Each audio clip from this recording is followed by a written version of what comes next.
How many of you are ready for some really good news? Well, does anybody have any? I'm going to give you some really good news.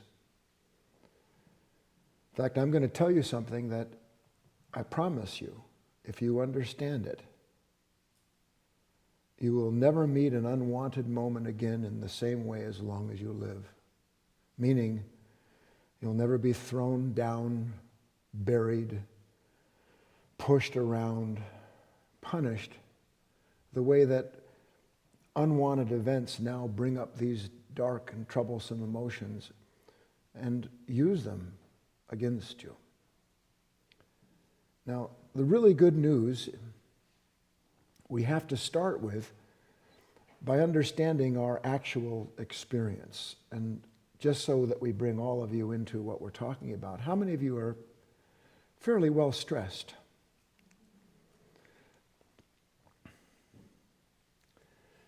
I want to tell you a story about a man who, like yourself, was troubled and stressed, worried. In fact, he was having breakdowns often.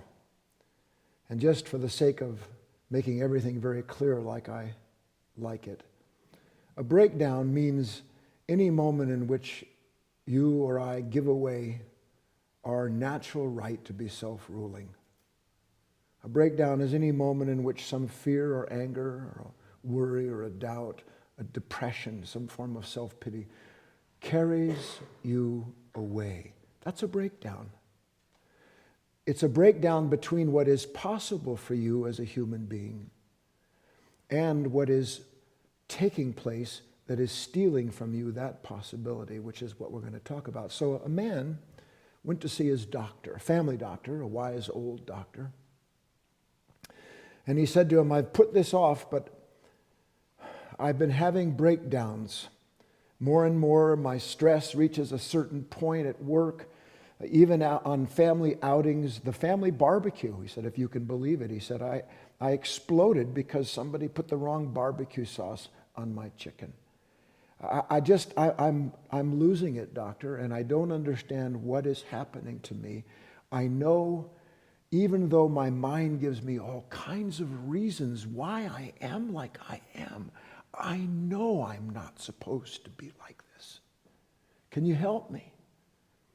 And the doctor said, well, I presume since you came to me that you're not looking for a prescription drug, because that's not what I do. He said, no, he said, before I came to you, I went that route. And I'm shortening this story to include the billions of human beings, all of whom are trying to find some way to deal with this mounting anxiety, this stress that we all feel on a daily basis.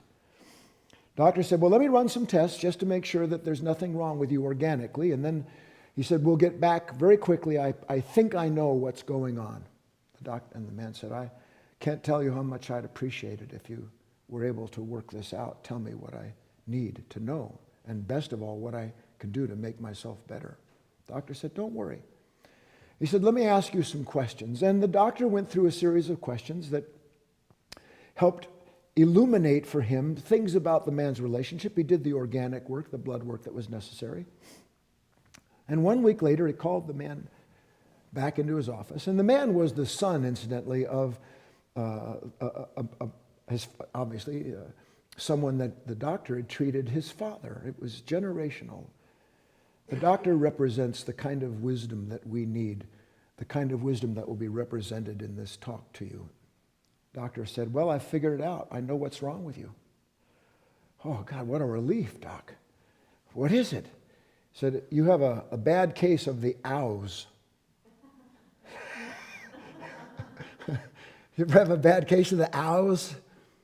You know what AUDIOBOOKS are. Ow! The ow. You have a bad case of AUDIOBOOKS. He said, well, Doc, is it life-threatening? The doctor said, no, son, it's not life-threatening, although it could be, in one respect, it could be very threatening to your happiness, to your ability to be kind to people, and most important of all, to the potential you have to become a different kind of man in this life, to become the kind of man that you know in your heart of hearts you're meant to be, in spite of all the evidence that seems to spell contrary to that. And the man said, well, what is doc? What are the OWs? The doctor said, well, it's a synonym, an acronym, he said. It stands for Only One World Syndrome. OOWS, OWS. Only One World Syndrome. And the man listening to the doctor, he was as confused as you are at this moment. Only one world syndrome? What in the heck is only one world syndrome, Doc? I never heard of it before. He said, I know you haven't. He said, that's why you've come to me, because nobody else really knows about this. But I'll ask you, he said to his patient. I'll ask you, he said to the people watching him speak. How many people, places, things have you done to rid yourself of the sense of always being under pressure, that somehow or other how many of you aren't quite ready for prime time? Let's put it that way. You understand, don't you? And the fellow said to him, what is this only one world syndrome, doctor? And the man said to him, son, you live in two worlds at once. More than that, really, he said. But for now, we're going to just simplify it. We're going to say that you live in two worlds at once. And the man said, well, that's fascinating. What do you mean, two worlds at once?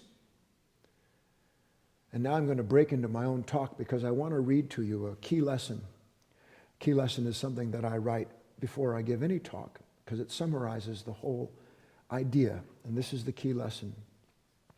Listen carefully. Give it all the space you can. Preparation, hard work is part of perfecting whatever you've imagined you want to attain in this world.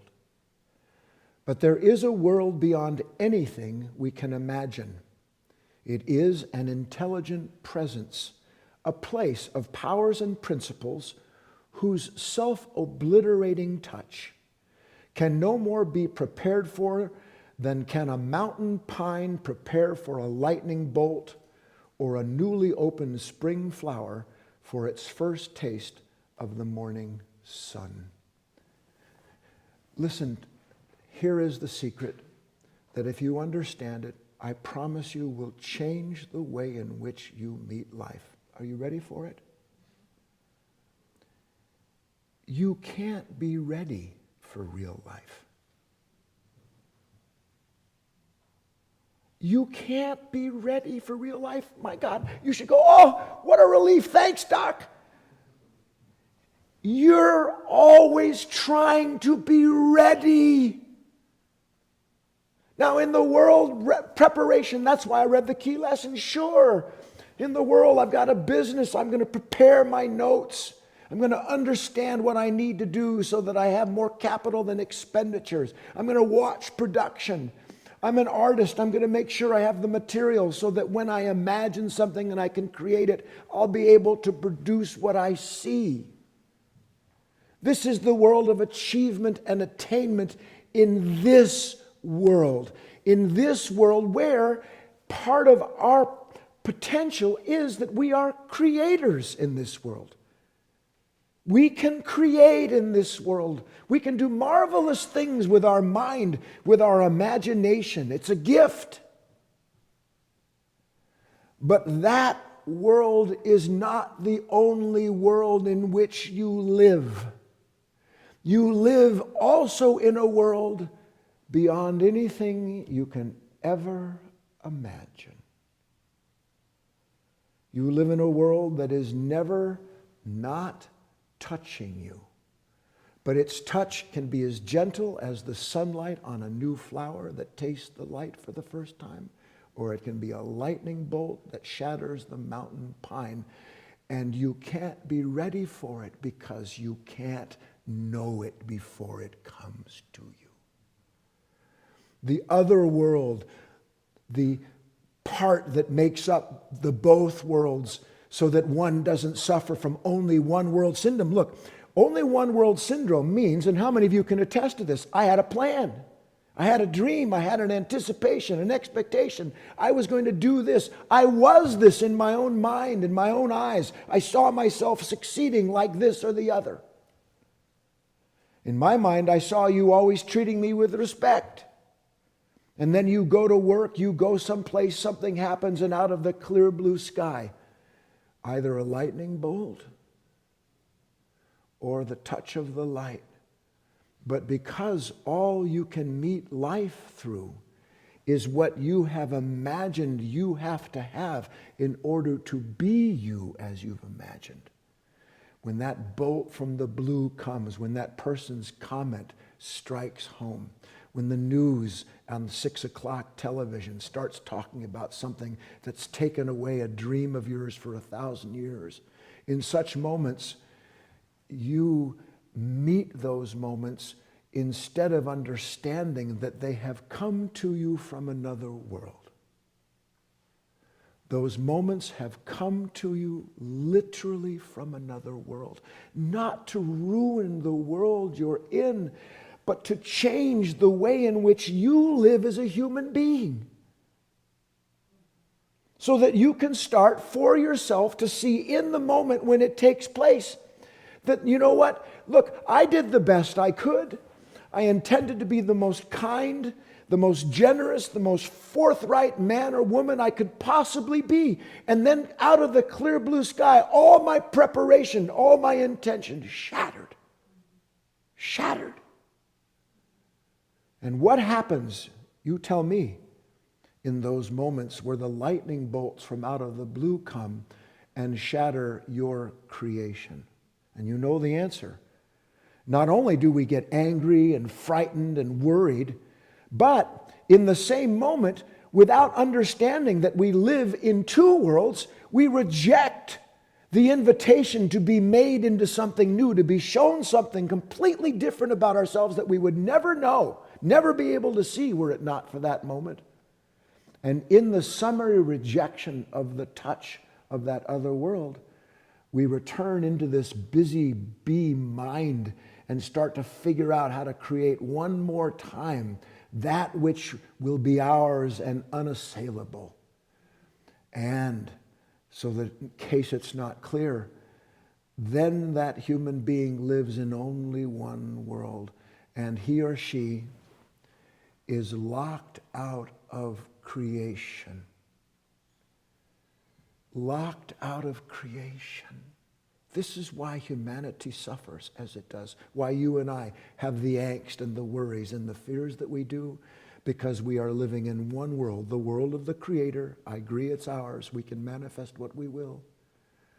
But the world of the Creator is subservient to the creation itself. And the creation itself, its very existence is to continually touch the human being who is willing to be shown that what he or she had taken to be the whole world was only one part of a small world that kept them, for their identification with it, from discovering a completely different order of themselves. Will you remember these words? I don't have to be ready for real life. I can let life touch me.